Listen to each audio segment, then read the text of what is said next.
Hello friends, good morning. നമ്മുടെ Kerala TV സീരിയലിലേക്ക് എല്ലാവർക്കും സ്വാഗതം.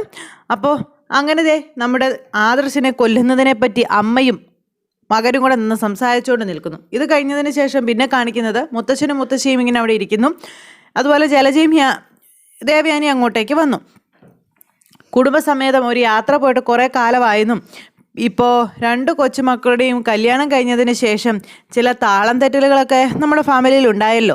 അതൊക്കെ മാറാൻ വേണ്ടി ഇയാൾ ചില നേർച്ചകളൊക്കെ നേർന്നിട്ടുണ്ടെന്നുള്ള കാര്യം പറയുവാണ് മുത്തശ്ശൻ. അപ്പോൾ കൊടുങ്ങല്ലൂർ, തൃപ്രയാർ വഴി ഗുരുവായൂർ വരെ ഒന്ന് പോകണം, ഇടയ്ക്ക് ചോറ്റാനിക്കരയിൽ ഒന്ന് കയറണമെന്ന് മുത്തശ്ശി ഇങ്ങനെ പറഞ്ഞു.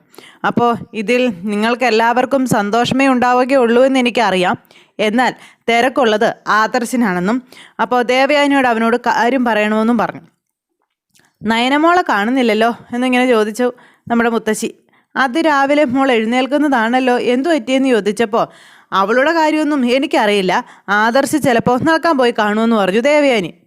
ഇന്ന് നടക്കാൻ പോയോ, അതോ ഇനി മുറി കാണുമോ? കഴിഞ്ഞ ദിവസവും ലേറ്റായാണല്ലോ ഉണർന്നതെന്നൊക്കെ ഇങ്ങനെ പറഞ്ഞപ്പോൾ അവന് സമ്മതമാണെങ്കിൽ നാളെ രാവിലെ നമുക്ക് പോകാമെന്ന് പറഞ്ഞു മുത്തശ്ശി. എനിക്ക് ഗുരുവായൂർ തുലാഭാരമൊക്കെ നടത്താനുണ്ടെന്ന് ദേവയാനി. അത് മരുമോളും മോനും ഒത്തുപോകാനാണോ അതോ അവർ തമ്മിൽ തല്ലിപ്പിരിയാനാണോ എന്ന് മുത്തശ്ശൻ ദേവയാനിയോട് ചോദിച്ചു. അവന് ചെറുതായിട്ട് അസുഖങ്ങളൊക്കെ ഉണ്ടല്ലോ, അത് മാറാനും പിന്നെ കുടുംബത്തിന് ഐശ്വര്യം ഉണ്ടാകാനും വേണ്ടിയാണ് തുലാഭാരം നടത്തുന്നത്. എന്നാൽ നല്ലതാണെന്ന് അന്നേരം മുത്തശ്ശൻ. ഇവരിങ്ങനെ സംസാരിച്ചുകൊണ്ട് നിൽക്കുമ്പോഴും ജാനുവിനാകെ എന്തൊക്കെയോ ഒരു ഡൗട്ട്. ഈ സമയം ദേവയാനി എന്തൊക്കെയോ ആലോചിച്ചുകൊണ്ട് ഇങ്ങനെ അവിടെ നിൽക്കുകയാണേ. ദേവയാനിയുടെ മനസ്സ് നിറച്ചും കള്ളത്തരമാണ്. ഇതേസമയം പിന്നെ കാണിക്കുന്നത് അഭി മുറിയിലിരുന്ന് ഇങ്ങനെ ചേട്ടനെ കൊല്ലുന്നതിനെ പറ്റി ആലോചിച്ചുകൊണ്ടിരിക്കുക. അപ്പോഴേക്കും നവ്യ അങ്ങോട്ടേക്ക് വന്നു. നവ്യയോട് വലിയ പിടുത്തമൊന്നുമില്ല അഭിക്ക്. അഭി ഇങ്ങനെ ദേഷ്യത്തിൽ നോക്കിയിരിക്കുക. ആ സമയത്ത് അഭി എന്ന് പറഞ്ഞ് വിളിച്ചു നവ്യ. എന്താ? ഒന്നുമില്ല. എന്താ? കല്യാണം കഴിഞ്ഞ ശേഷവും നിന്റെ സ്വഭാവത്തിന് ഒരു മാറ്റവും ഇല്ലല്ലോ എന്ന് അഭി അന്നേരം ചോദിച്ചു. ഇനിയിപ്പോൾ പ്രേമിച്ച് നടക്കാൻ നമ്മൾ കാമുകന്മാരൊന്നും അല്ലെന്ന് ഞാൻ പല തവണ നിന്നോട് പറഞ്ഞിട്ടുണ്ടെന്ന് പറഞ്ഞപ്പോഴേക്കും നവ്യ കയറി അഭിയെ കെട്ടിപ്പിടിച്ചു. നിനക്ക് എന്നോട് ഒരു സ്നേഹവും തോന്നുന്നില്ലെന്ന് ചോദിച്ചു. നിന്നോട് എനിക്ക് സ്നേഹമല്ല, നിന്നെ കൊല്ലാനാ തോന്നുന്നതെന്ന് അഭി അതേരം മനസ്സിൽ പറയാം. എന്താണ് നീ ആലോചിക്കുന്നത്? ഉള്ളിൽ സ്നേഹം വെച്ചുകൊണ്ട് പുറമെ ഇങ്ങനെ ദേഷ്യമൊന്നും കാണിക്കലേ അഭി, ചിലപ്പോൾ ശ്വാസം മുട്ടിപ്പോകുമെന്ന് നവ്യ പറയുമ്പോൾ എനിക്കങ്ങനെ ശ്വാസമൊന്നും മുട്ടുന്നില്ല, നീ ഒന്ന് എഴുന്നേറ്റ് പോയെന്നും പറഞ്ഞ് അഭി ദേഷ്യപ്പെടുമ്പോൾ എന്താ അഭി നീ ഇങ്ങനെയെന്ന് ചോദിച്ചു നവ്യ. ഇന്നലെ രാത്രി നീ പെട്ടെന്ന് കിടന്നുറങ്ങുമായിരുന്നല്ലോ, പിന്നെ ഞാൻ കാത്തിരിക്കേണ്ട കാര്യം എന്താ? അപ്പം അതും ഫലിച്ചില്ലേ എന്ന് നവ്യ ചിന്തിക്കുമ്പം എന്തോന്ന്? ഒന്നുമില്ല എന്നും പറഞ്ഞ് നവ്യ ഇരിക്കുകയാണ്. അഭിക്ക് എന്തോ കള്ളത്തര ഫീൽ ചെയ്തു കേട്ടോ. നവ്യ അന്നേരം ഒന്നും മിണ്ടാതെ അവിടെ നിന്ന് എഴുന്നേറ്റ് പോയി. നവ്യ എഴുന്നേറ്റ് പോയി കഴിഞ്ഞപ്പോൾ ഇവളെന്തോ പരിപാടി ഒപ്പിച്ചതാണല്ലോ എന്നും പറഞ്ഞിങ്ങനെ ഇരിക്കാം. അപ്പോൾ അതെല്ലാം കഴിഞ്ഞതിന് ശേഷം രാവിലെ ആയി. നമ്മുടെ ആദർശ് എഴുന്നേറ്റിരിക്കുമ്പോൾ നയന തൊട്ടരികിൽ ഇരിപ്പുണ്ട്. ഇത് കണ്ടപ്പോൾ നീ ഇതുവരെ എഴുന്നേറ്റ് പോയില്ലേ എന്ന് ചോദിച്ചു. ഇല്ല, പോയില്ല. അതെന്താ നീ ഇത്രയും നേരമായിട്ട് പോവാത്തെ? ഓഹോ, ഇന്നലെ വൈകുന്നേരത്തെ കാര്യങ്ങളെല്ലാം ഓർമ്മയുണ്ടോ എന്ന് ചോദിച്ചു നയന. ഇന്നലെയും മദ്യപിച്ചായിരുന്നോ എന്ന് ചോദിച്ചപ്പോൾ ആര്? ഞാനോ? അനാവശ്യം പറയരുത് കേട്ടോ. പിന്നെ അനാവശ്യം പറഞ്ഞ് എൻ്റെ അടുത്തേക്ക് വന്നേക്കരുതെന്ന് പറയുമ്പോൾ നിങ്ങളെ ഒരു പഠിച്ച കള്ളന, രാത്രിയിലൊരു സ്വഭാവം പകൽ വേറൊരു സ്വഭാവമാണെന്ന് നയന പറയുകയും ചെയ്തു. ഇന്നലെ എനിക്ക് ശരിക്കും ഭയപ്പെടുത്തി കളഞ്ഞെന്നൊക്കെ പറയുമ്പോൾ ഇവൾ എന്തൊക്കെ ഈ പറയുന്നതെന്ന് ചിന്തിക്കുക ആദർശ്. ഒന്നും മനസ്സിലാകാത്തൊരു കൊച്ചു കുട്ടി. ഇനിയിപ്പോൾ ആലോചിക്കായിരിക്കും എന്താ ഇന്നലെ നടന്നതെന്നല്ലേ. അതെ, മനുഷ്യനായാലേ കുറച്ചൊക്കെ നാണം വേണമെന്ന് പറഞ്ഞു നയന. എടി, ഞാനിതിനടി നാണിക്കുന്നത്? ബോധത്തോടെ ഞാൻ ഒരിക്കലും നിന്റെ മടിയിൽ വന്ന് കിടക്കാൻ പോകുന്നില്ല. അത് അറിഞ്ഞു വെച്ചോണ്ട് നീ മനഃപൂർവ്വം എന്നെ അബോധാവസ്ഥയിലാക്കിയതാണെന്ന് പറഞ്ഞപ്പോൾ എന്തോന്ന് നിങ്ങൾ പറഞ്ഞേ? നീ മനഃപൂർവ്വം എന്നെ അബോധാവസ്ഥയിലാക്കിയതാണെന്ന്. നീയേ ഇന്നലെ ഒരു ഗ്ലാസ് പാൽ എനിക്ക് തന്നായിരുന്നല്ലോ. അതിനകത്ത് എന്താ മിക്സ് ചെയ്തു എന്നുള്ള കാര്യം ഉറപ്പാ. അനാവശ്യം പറയരുത് കേട്ടോ എന്നും പറഞ്ഞു നയന ദേഷ്യപ്പെട്ടു. ജോലി ചെയ്ത് തല മരവിക്കുന്നത് കണ്ടപ്പോൾ ഒരു ഗ്ലാസ് പാല് തന്നത് ഇത്ര വലിയ കുറ്റമായോ എന്ന് ചോദിച്ചു നയന. ആദർശ് അന്നേരം ടെൻഷൻ അടിക്കുകയാണ് എന്തായിരിക്കും എന്ന്. ഇന്നലെ എന്തൊക്കെയാണ് സംഭവിച്ചതെന്ന് എനിക്കെന്തായാലും അറിയില്ലല്ലോ. ഒന്നും സംഭവിച്ചില്ല, സംഭവിക്കാനേ ഞാൻ സമ്മതിച്ചില്ല എന്നും പറഞ്ഞു. എന്നെ ആക്രമിക്കാനൊക്കെ വന്നതാ, പിന്നെ ഇതുവരെ ഇല്ലാത്തൊരു സ്നേഹപ്രകടനമൊക്കെ നടത്തിയതുവാ. ആര്? ഞാനോ? നിങ്ങളോടെ സംസാരിച്ചിട്ട് ഒരു കാര്യമില്ല.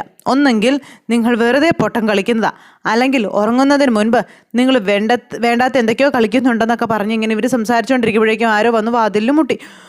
അപ്പോൾ വാതിൽ മുട്ടി കഴിഞ്ഞപ്പോഴേക്കും അയ്യോ നേരം ഇത്ര ആയല്ലോ എന്നും പറഞ്ഞുകൊണ്ട് ഞാൻ ഓടിച്ചെന്ന് വാതിൽ തുറന്നപ്പോൾ ജാനുവാണ് ഫ്രണ്ടിൽ വന്ന് നിൽക്കുന്നത്. അയ്യോ സമയം പോയത് അറിഞ്ഞില്ല എന്നും പറഞ്ഞുകൊണ്ട് നമ്മുടെ നയനെ ഇങ്ങനെ നിൽക്കുമ്പോൾ പക്ഷെ എനിക്കറിയായിരുന്നു നീ ഇതിനകത്ത് തന്നെ ഉണ്ടാകുമെന്ന്. പിന്നെ ഇന്നലത്തെ പോലെ നേരം വെളുത്തതുകൊണ്ടാ വാതിൽ തുറന്നതെന്നുള്ള കാര്യം പറഞ്ഞപ്പം അതിന് ഇവിടെ നിന്ന് സംഭവിച്ചില്ല ഇളയമ്മേ. നീ എപ്പോഴും ഇത് തന്നെയല്ലേ പറയുന്നതെന്ന് ചോദിച്ചു ജാനകി. എടാ ആദർശേ, കല്യാണം കഴിഞ്ഞാൽ നേരത്തും കാലത്തൊക്കെ ഹണിമൂണിന് പോകണം. അതൊന്നും ഇതുവരെ നിങ്ങളുടെ ജീവിതത്തിൽ ഉണ്ടായിട്ടില്ല. എന്നിട്ട് അന്ന് കണ്ടെത്തേണ്ട സന്തോഷമൊക്കെ ഇപ്പോൾ കണ്ടെത്തിക്കൊണ്ടിരിക്കുകയാണെന്നും പറഞ്ഞുകൊണ്ട് ഇങ്ങനെ പറയുമ്പോൾ നമ്മുടെ നയന ചിരിച്ചുകൊണ്ടിരിക്കണം. ഇനി ഡോറിന് മുന്നിൽ ഡേഞ്ചർ എന്ന് എഴുതി വെക്കണം. അപ്പം പിന്നെ ആരും ഇങ്ങോട്ട് കയറി വരില്ലല്ലോ എന്നൊക്കെ പറഞ്ഞേ. അപ്പോഴേക്കും നമ്മുടെ നയന ചിരിക്കുകയാണ്. ആദർശ് ചമ്മി നിൽക്കുക. ഈ ഇളയമ്മ എന്തൊക്കെയാ പറയുന്നതെന്ന് ചോദിച്ചു. ഞാൻ പറയുന്നത് എന്താണെന്ന് നിനക്കറിയാം. ദേ മോള് നിന്ന് ചിരിക്കുന്നത് കണ്ടില്ലേ എന്നൊക്കെ ജാനകി അന്നേരം ചോദിച്ചു. പിന്നെ എൻ്റെ ഭഗവാനെ, ഏത് നേരത്തും ഇത്തരം കാഴ്ചകൾ കാണുന്നത് ഞാൻ തന്നെയാണല്ലോ എന്നും പറഞ്ഞുകൊണ്ടാണ് ജാനകി അയ്യോ പറയുന്നത്. മുത്തശ്ശനും മുത്തശ്ശിയൊക്കെ അവിടെ കാത്തിരിക്കാൻ നിങ്ങളോടൊരു കാര്യം പറയാൻ വേണ്ടി നിങ്ങൾ വേഗം വരാൻ നോക്കാൻ പറഞ്ഞ് അവിടെ നിന്ന് ജാനകി അങ്ങ് പോയി കഴിഞ്ഞപ്പോഴേക്കും, എടി നീ മനഃപൂർവ്വം ഒരു സീൻ ഉണ്ടാക്കല്ലേ എന്ന് ചോദിച്ചു ആദർശ്. അതെ, ഞാനൊരു സീനും ഉണ്ടാക്കിയിട്ടില്ല, എനിക്ക് എൻ്റെ ആവശ്യമില്ല. ഞാനാണെങ്കിൽ പരിധി വിട്ട് ഇന്ന് വരെ നിൻ്റെ അരികിൽ വന്നിട്ട് പോലുമില്ല. പിന്നെ എന്നിട്ട് പേളയമ്മ പറയുന്ന കാര്യങ്ങളൊക്കെ കേട്ടില്ലേ?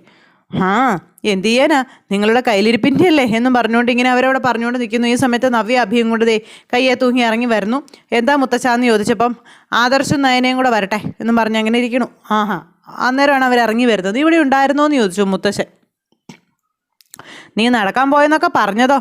ഈ സമയത്ത് സാധാരണ ആദർശം നടക്കാൻ പോകാറുണ്ടല്ലോ, പക്ഷെ ഇപ്പോൾ കുറച്ച് നാളായിട്ട് അതൊക്കെ മറന്ന മട്ടാണെന്ന് ജാനകി അന്നേരം അവിടെ നിന്ന് ഇങ്ങനെ പറഞ്ഞേ. ഇത് കേട്ടപ്പോൾ ദേവയാനിക്ക് ഇഷ്ടപ്പെട്ടില്ല. നേരം പുലർന്നാലും രണ്ടുപേരും പുറത്തിറങ്ങാറില്ല എന്നുള്ള കാര്യമൊക്കെ പറയാം. ഇത് കേട്ടപ്പോഴത്തേക്ക് നവ്യയുടെ ചങ്ക് പൊട്ടുക. കല്യാണം കഴിഞ്ഞെന്ന് കരുതി നേരവും കാലവും ഒക്കെ ഓർക്കണം കേട്ടോടാ മോനെ എന്നും പറഞ്ഞുകൊണ്ട് നമ്മുടെ മുത്തശ്ശൻ അന്നേരം ആദർശിനെ കളിയാക്കി. ഇതെല്ലാം മൊത്തത്തിൽ ശോകമായിട്ട് നിൽക്കുകയാണ് നമ്മുടെ നവ്യ. ഇനിയിപ്പോൾ കൂടുതൽ നിന്ന് വിളയണ്ട, ഒരു പ്രധാനപ്പെട്ട കാര്യം പറയാൻ വേണ്ടിയിട്ടാണ് വിളിപ്പിച്ചതെന്ന് പറഞ്ഞു. നാളെ ഗുരുവായൂർക്കൊരു യാത്ര പോകാനുണ്ടെന്നും മോൻ്റെ മുത്തശ്ശി തുലാഭാരമൊക്കെ നേർന്നിട്ടുണ്ടെന്നുള്ള കാര്യവും പറഞ്ഞു. പിന്നെ മറ്റ് അസൗകര്യങ്ങളൊന്നും ഇല്ലെങ്കിൽ നാളെ രാവിലെ ഒരു 3 മണിയൊക്കെ ആകുമ്പോൾ നമുക്ക് ഇവിടുന്ന് പുറപ്പെടണമെന്ന് പറഞ്ഞു. മറ്റു ട്രാഫിക്കൊന്നും ഇല്ലെങ്കിൽ പെട്ടെന്ന് തന്നെ നമുക്കങ്ങ് എത്താൻ കഴിയും. രാവിലെ തന്നെ ദർശനവും കിട്ടും. മുത്തശ്ശ, ഞാനൊരു NRI ക്ലയൻറ്റിൻ്റെ കാര്യം പറഞ്ഞിരുന്നല്ലോ, അവർക്കുള്ള ഡിസൈൻസ് ഒന്നും ഇതുവരെ കൊടുത്തിട്ടില്ലെന്ന് പറഞ്ഞപ്പം ആ പുതിയ ഡിസൈനർ പെൺകുട്ടി അത്രയ്ക്ക് പോരല്ലേ എന്ന് ചോദിച്ചപ്പോൾ ഇന്നുകൊണ്ട് അവളുടെ കാര്യത്തിലൊരു തീരുമാനം എടുക്കണമെന്ന് പറഞ്ഞു ആദർശം. എന്തായാലും ക്ലയൻസ് ഇത്രയും ദൂരത്തുനിന്ന് വരുമ്പോൾ ഞാൻ മാറി നിൽക്കുന്നത് ശരിയല്ലല്ലോ എന്ന് പറഞ്ഞപ്പോൾ, നീ ഇല്ലാതെ എങ്ങനെയാണ് മോനെ ഞങ്ങൾ യാത്ര പോകുന്നതെന്ന് മുത്തശ്ശി ചോദിച്ചു. അപ്പോൾ അതിനെന്താ വസുന്ധരെ, നമുക്ക് പോയിട്ട് വരാം, മോൻ്റെ പേരിൽ നമുക്ക് വഴിപാട് നടത്തിയാൽ പോരെന്ന് ചോദിച്ചു. ബിസിനസ്സിൻ്റെ കാര്യത്തിൽ ഒരു വിട്ടുവീഴ്ചയും പാടില്ല. പിന്നെ മോനെ പ്രതീക്ഷ അവരെത്തുമ്പോൾ ഇനി അതൊരു മറ്റൊരു ദിവസത്തേക്ക് മാറ്റി വയ്ക്കുന്നതും ശരിയല്ലല്ലോ എന്നും പറഞ്ഞു. അങ്ങനെ ഇവരത് സംസാരിച്ചുകൊണ്ട് നിൽക്കുമ്പോൾ, അതുകൊണ്ട് മോൻ്റെ കാര്യങ്ങൾ നടക്കട്ടെ, നമ്മുടെ യാത്രയും മുടക്കണ്ടെന്ന് പറഞ്ഞു.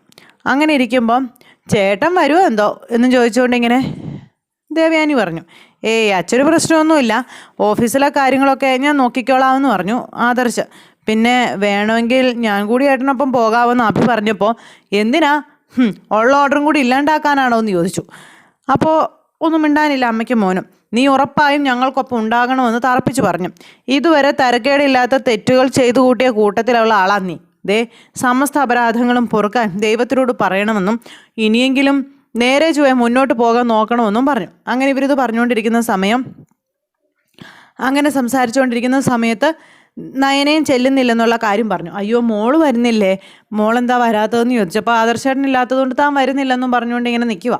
ആ സമയത്ത് മുത്തശ്ശൻ പറഞ്ഞു, മോളെടുത്ത തീരുമാനമാണ് ശരി, നമുക്കൊരു തീരുമാനം അവർക്ക് വേറൊരു തീരുമാനം, അത് ശരിയല്ല, അവർ ഭാര്യയും ഭർത്താവും ഒരുമിച്ചിരിക്കട്ടെ എന്ന് പറഞ്ഞു മുത്തശ്ശൻ. അല്ലെങ്കിൽ തന്നെ ഇവർക്കിപ്പോൾ ഒന്നിച്ചിരിക്കുന്നതാ ഇഷ്ടം എന്ന് നമ്മുടെ ജാനകി അവിടെ നിന്ന് പറയാം. ഇതൊക്കെ കേൾക്കുമ്പോൾ നവ്യയ്ക്ക് സഹിക്കുമോ? എന്നാൽ പിന്നെ നിങ്ങളുടെ പ്രാക്ക് ഞങ്ങൾ ഏറ്റുവാങ്ങുന്നില്ല, രണ്ടാളും ഒന്നിച്ചിരുന്നോ, പക്ഷെ തല്ലുകൂടരുതെന്നൊക്കെ പറഞ്ഞു നമ്മുടെ മുത്തശ്ശനെ. അപ്പോഴേക്കും നവ്യ ഇങ്ങനെ നോക്കുക അഭിയെ. ഇപ്പോഴേ തല്ലുകൂടലൊക്കെ വളരെ കുറവാണെന്ന് ജാനകി പറയുകയും ചെയ്തു. എന്നാൽ പിന്നെ കുളിയൊക്കെ കഴിഞ്ഞ് വാ മോളെ, എല്ലാ ദിവസവും ഈ സമയത്ത് കുളിയൊക്കെ കഴിഞ്ഞ് എല്ലാവർക്കും ചായയൊക്കെ ഇട്ട് തരുന്നതല്ലേ എന്ന് ചോദിച്ചു. ഇന്നതും മുടങ്ങിയല്ലോ, അപ്പം ഞാനിപ്പോൾ വരാം മുത്തശ്ശിയെന്നും പറഞ്ഞുകൊണ്ട് നമ്മുടെ നയന അങ്ങ് പോകുകയും ചെയ്തു. നയന അങ്ങ് കയറി പോയപ്പോഴും ഇവൾക്ക് എല്ലാ സൗഭാഗ്യങ്ങളും കിട്ടുവാണോ എന്ന് ഓർത്ത നവ്യ നിൽക്കാം. എടാ മോനെ, നിനക്ക് എല്ലാത്തിനും ഒരു കൺട്രോൾ ഉണ്ടായിരുന്നല്ലോ, പിന്നെന്താ ഇപ്പം മാത്രം ഇല്ലാത്തതെന്ന് ചോദിച്ചു മുത്തശ്ശൻ ആദർശനോട്. കുറച്ചൊക്കെ ഒരു നിയന്ത്രണമൊക്കെ വേണം കേട്ടോ എന്നൊക്കെ പറഞ്ഞ് ഇങ്ങനെ കളിയാക്കോ. ദേവയാനിക്കാണെങ്കിൽ കലിപ്പ് കയറിയിട്ടൊരു രക്ഷയില്ല. ആദർശങ്ങ് പോയി കഴിഞ്ഞപ്പോഴേക്കും നമ്മുടെ നവ്യയും അഭിയും കൂടെ മുറിയിലേക്ക് എത്തി. വീട്ടിലെ കാര്യങ്ങൾ പറയുമോ. അപ്പോൾ ആദർശിനെ വരുതിക്ക് നിർത്തുന്ന കാര്യങ്ങൾ, അല്ലെങ്കിൽ ആദർശും അതുപോലെ നയനയും തമ്മിലുള്ള സ്നേഹം, ഇതൊക്കെയുള്ള കാര്യങ്ങളും പറഞ്ഞ് നവ്യയും അഭിയും കൂടെ വഴക്ക് കൂടുമ്പം അതൊക്കെ അവളുടെ കഴിവാണെന്നും നിനക്ക് അത്രയും കഴിവില്ലാണ്ടായി പോയെന്നും പറഞ്ഞു അഭി. എൻ്റെ ഭർത്താവ് യാത്രയ്ക്കുണ്ട്, ആ സമയത്ത് ഞാൻ കൂടെ വരികയല്ലേ വേണ്ടതെന്ന് നവ്യ ചോദിച്ചു. അഭി ഇവിടെ നിന്നിരുന്നെങ്കിൽ ഞാനിവിടെ നിന്നിരുന്നേനെ. നീ പലപ്പോഴും സ്വാർത്ഥതയോടെയാണ് ഓരോ കാര്യങ്ങൾ പറയുന്നതും ചെയ്യുന്നതും ഒക്കെ. അതുപോലെയല്ല നിന്റെ അനിയത്തി, മനസ്സിലായോ? അവൾ മുത്തശ്ശനെയും മുത്തശ്ശിയെയുമാണ് ടാർഗറ്റ് ചെയ്യുന്നത്. കൃത്യമായിട്ട് അവളത് നടപ്പിലാക്കി എടുക്കുന്നതുമുണ്ട്. പിന്നെ ഞാൻ നിന്നോട് പറഞ്ഞല്ലോ, നീയാണ് ചേച്ചി, അവൾ അനിയത്തിയാ. പക്ഷേ ഇവിടെ വരുമ്പോൾ അവൾ നിന്റെ ഏട്ടത്തിയമ്മയാണ്. ഒരു പടി മുകളിലാണ് അവൾ എപ്പോഴും. ഞാനിങ്ങോട്ട് വന്നതല്ലേ ഉള്ളൂ അഭി, ഇനിയും നമ്മുടെ മുന്നിൽ ഒരുപാട് ദിവസങ്ങൾ കിടക്കുകയല്ലേ. പിന്നെ അവൾ ഞാൻ ഒരു സ്റ്റെപ്പ് താഴെ കൊണ്ടുവരാമെന്ന് നവ്യ പറഞ്ഞപ്പോൾ നിനക്കതിന് കഴിയില്ല നവ്യെ. നീ എന്നെ കൊണ്ട് കഠിനമായി വ്രതമെടുപ്പിക്കുകയും നിരാഹാരം കിടത്തുകയൊക്കെ ചെയ്തിട്ട് അത് കണ്ടേ സന്തോഷിക്കുന്ന കൂട്ടത്തിലാണ്. അതേസമയം അവളെ അങ്ങനെയൊന്നുമല്ല, അവൾ ആദർശിന് വേണ്ടി ത്യാഗമാണ് ചെയ്യുന്നതെന്നൊക്കെ പറഞ്ഞു. അത് ആത്മാർത്ഥതയോടെയല്ല, വെറും അഭിനയത്തോടു കൂടി തന്നെയാണ്. പിന്നെ ആ അഭിനയം മുത്തശ്ശനെയും മുത്തശ്ശിയെയും സ്വാധീനിക്കുന്നുണ്ടെന്നാ എന്നുള്ളതാണ് സത്യം. നിനക്ക് അവരുടെ മനസ്സിലേക്ക് ഇടിച്ചു കയറാനായിട്ടോ കഴിയുന്നതുമില്ല. അത് നിന്റെ പരാജയമാണെന്ന് നീ മനസ്സിലാക്കിക്കൊള്ളണമെന്നും അഭി നവ്യയോട് പറഞ്ഞു കൊടുക്കുക. ഞാനിവിടെ ഉള്ളിടത്തോളം കാലം അവളുടെ ഇവിടുത്തെ ജീവിതം സുരക്ഷിതമൊന്നും അല്ലെന്നും ഞാൻ അവളെ ഇവിടെ നിന്ന് പുറത്താക്കും അഭി. അതിനു വേണ്ടുന്ന എന്നെക്കൊണ്ട് പറ്റുന്ന എല്ലാം ഞാൻ ചെയ്യും. നീ ഒരു ചുക്കും ചെയ്യാൻ പോകുന്നില്ല. ദേ ഞാൻ വെല്ലുവിളിക്കാൻ നിന്നെ എന്നും പറഞ്ഞുകൊണ്ട് ഇങ്ങനെ ഇരിക്കുന്നു. ആ സമയത്ത് പിന്നീട് നമ്മുടെ നയന അവിടെ ജോലി ചെയ്തുകൊണ്ടിരിക്കുന്നു. പെട്ടെന്ന് ആദർശ് ഫോൺ എടുത്ത് പവിത്രയെ വിളിച്ചു. നമ്മുടെ ക്ലയൻസ് കൃത്യസമയത്ത് തന്നെ അവിടെ എത്തും, ഡിസൈൻസൊക്കെ റെഡിയല്ലേ എന്ന് ചോദിച്ചു. അപ്പോൾ അതേന്ന് പറഞ്ഞു. എല്ലാം ഓക്കെ ആയിരിക്കണമെന്നും ആദർശ് പറയുക. പിന്നെ ഞാൻ വന്ന് എല്ലാം വെരിഫൈ ചെയ്തതിന് ശേഷം ഞാൻ തന്നെ ക്ലയൻസിനെ കാര്യങ്ങൾ ഏൽപ്പിച്ചോളാം. അതിനു മുൻപ് അന്ന് മെയിൽ ചെയ്തതുപോലെ ഓവർടേക്ക് ചെയ്യരുത്. ഇല്ല സാർ, അന്നത്തോടെ ഞാനെല്ലാം നിർത്തിയെന്ന് പറഞ്ഞു. എങ്കിൽ പവിത്രയ്ക്ക് കൊള്ളാവെന്നും പറഞ്ഞു ആദർശ്. ശരി, ഞാൻ ഉടനെ എത്താമെന്നും പറഞ്ഞു ഫോൺ കട്ട് ചെയ്തു. അപ്പോൾ അതെല്ലാം കഴിഞ്ഞതിന് ശേഷം പിന്നീട് നമ്മുടെ നയന ആദർശിൻ്റെ അടുത്തേക്ക് വന്നു. ആദർശിൻ്റെ അരികിലേക്ക് വന്നിട്ട് ആദർശിന് കുറച്ച് ക്ലാസ്സൊക്കെ എടുത്തു കൊടുക്കുക. അപ്പോൾ ഭക്ഷണത്തിൻ്റെ കാര്യങ്ങളൊക്കെ എന്തെങ്കിലും കഴിച്ചിട്ട് പോകാനൊക്കെ പറഞ്ഞപ്പോൾ, നീ ഉണ്ടാക്കുന്ന ഭക്ഷണമല്ലേ അതെനിക്ക് വേണ്ടാന്ന് പറഞ്ഞു. അതെന്താ അങ്ങനെ? നീ വായി ഉണ്ടാക്കി തരുന്നൊന്നും വായിൽ വെക്കാൻ കൊള്ളുന്നതായിരിക്കില്ല. അപ്പം ഇത്രയും നാൾ ഞാൻ ഉണ്ടാക്കി തന്നതൊക്കെ കഴിച്ചിരുന്നില്ലേ എന്ന് നയന ചോദിച്ചു. മുത്തശ്ശി ഭക്ഷണം ഉണ്ടാക്കിയില്ലെങ്കിൽ ഞാൻ ഭക്ഷണം ഉണ്ടാക്കണം എന്നാണ് മുത്തശ്ശൻ പറയാറ്. എന്നാൽ പിന്നെ വൈകുന്നേരം വരെ എനിക്ക് മനസ്സമാധാനം കിട്ടുമല്ലോ. ഞാൻ പോയിട്ട് വരാമെന്നും പറഞ്ഞ് ആദർശ് പോകാൻ ഇറങ്ങുമ്പം, അതെ ഞാനിവിടെ ഒറ്റയ്ക്ക് ബോറടിക്കുക, എന്നെ കൂടെ ഒന്ന് കൊണ്ടുപോവോ? നീ അവിടെ വന്നിട്ട് എന്ത് കാണിക്കാനാണെന്ന് ചോദിച്ചു. അടുക്കളപ്പണിയല്ല, കമ്പനിയിലെ കാര്യങ്ങൾ. ഞാനും ഒരു സ്ഥാപനം നടത്തിയതാണ്, നയന ആർട്ട് ഗാലറി. ഒരു 4-5 വർഷം ഞാൻ തന്നെ മുന്നോട്ട് കൊണ്ടുപോയതാണെന്നൊക്കെ പറഞ്ഞു. അങ്ങനെ കുറേ നിർബന്ധിച്ച് ആദർശ് കൊണ്ടുപോകാമെന്ന് സമ്മതിച്ചു. അപ്പം നിനക്ക് ഡ്രസ്സൊന്നും മാറണ്ടേന്ന് ചോദിച്ചപ്പോൾ അതിൻ്റെ ഒന്നും ആവശ്യമില്ല എന്ന് പറഞ്ഞു. ആരാ പറഞ്ഞില്ലെന്ന്? എനിക്കൊപ്പം വരുന്നെങ്കിൽ അതിൻ്റെ സ്റ്റാറ്റസ് കീപ്പ് ചെയ്യണമെന്ന് പറഞ്ഞു ആദർശ്. നമ്മൾ ഭാര്യ ഭർത്താക്കന്മാരായിട്ടല്ല ജീവിക്കുന്നതെങ്കിലും മറ്റുള്ളവരുടെ ധാരണ നമ്മൾ ദമ്പതികളാണെന്നാ. അപ്പോൾ അതിൻ്റെ ഒരു പ്രൗഢി നിൻ്റെ വേഷത്തിൽ ഉണ്ടാവണം കേട്ടോ. അപ്പോൾ ഞാൻ കൂടെ വരണോ? എന്തായാലും ഈ വേഷത്തിൽ വേണ്ട. എന്നാ ഞാൻ ഇപ്പോൾ വരാമെന്നും പറഞ്ഞൊരു ഒറ്റ ഓട്ടമായിരുന്നു നമ്മുടെ നയന. ഈ സമയത്ത് ആദർശ് ഇങ്ങനെ നയനയെ പ്രതീക്ഷിച്ചിങ്ങനെ നിൽക്കുക. ആദർശിൻ്റെ മനസ്സിൽ എവിടേക്കോ നയനയുടെ ഒരു സ്നേഹമുണ്ട്, പക്ഷേ അത് പൂർണ്ണമായും പുറത്തേക്ക് കാണിക്കുന്നില്ല. എന്തായാലും നല്ലൊരു സാരിയൊക്കെ ഉടുത്ത് നമ്മുടെ നയന ഇങ്ങനെ ഒരുങ്ങി ആദർശിൻ്റെ അരികിലേക്ക് ചെല്ലുന്നു. ആദർശ് നേരം ഫോണിൽ നോക്കിക്കൊണ്ട് ഇങ്ങനെ അവിടെ നിൽക്കുമായിരുന്നു. ഈ സമയത്താണ് നയന അങ്ങോട്ടേക്ക് വരുന്നത്. അങ്ങനെ നമ്മുടെ നയന വന്നപ്പോൾ ആദർശ് ഇങ്ങനെ നയനയെ നോക്കി ഇങ്ങനെ അന്താളിച്ച് നിൽക്കുവാണ്. കൊള്ളാം എന്നും പറഞ്ഞു. നിൻ്റെ സ്വഭാവം ശരിയല്ലെങ്കിലും കുറച്ച് കളർ സെൻസൊക്കെ ഉണ്ട്. സാരി കൊള്ളാം. അതെങ്കിലും അംഗീകരിച്ചല്ലോ എന്ന് നമ്മുടെ ആദർശിനോട് നയന. ഈ ഡിസൈനിങ്ങിൻ്റെ കാര്യത്തിൽ ഞാൻ അത്ര പിന്നിലൊന്നും അല്ല, അത് കല്യാണിയോട് ചോദിച്ചാൽ അറിയാമെന്ന് പറഞ്ഞു. നീ കൂടെ പറയുന്നുണ്ടല്ലോ, കല്യാണിയോട് ചോദിക്കുക, കിരണിനോട് ചോദിക്കുക എന്നൊക്കെ. എടീ, ആ കുട്ടിയുമായിട്ട് നിന്നെ കമ്പയർ ചെയ്യാനായിട്ടേ പറ്റത്തേ ഇല്ല. നിനക്ക് ഒരു ആർട്ട് ഗാലറിയൊക്കെ ഉണ്ടായിരുന്നു, പക്ഷേ ആ കല്യാണി ഉണ്ടല്ലോ, ആർട്ട് വർക്കിൻ്റെ കാര്യത്തിൽ നീയൊക്കെ ചിന്തിക്കുന്നതിന് അപ്പുറത്ത് ടാലൻ്റ് ഉള്ള ആളാ. ഞങ്ങളെ ഒരു കളരിയിൽ തന്നെ പറ്റി തെളിഞ്ഞതാ. ഒരു കളരി പഠിച്ചിട്ട് കാര്യമില്ലല്ലോ നയനെ, ഒന്നുപോലെ ആവണമെന്നില്ല എന്നും പറഞ്ഞുകൊണ്ട് നയനെ ഇങ്ങനെ കളിയാക്കി നിൽക്കുന്നു നമ്മുടെ ആദർശ്. അപ്പോൾ അത് കേട്ട് വിഷമിച്ച് നിൽക്കുന്ന നയന. അപ്പോൾ ഇങ്ങനെ ഒരു സിറ്റുവേഷനിലാണ് ഇന്നത്തെ കഥ അവസാനിച്ചിരിക്കുന്നത്. എല്ലാവർക്കും നന്ദി.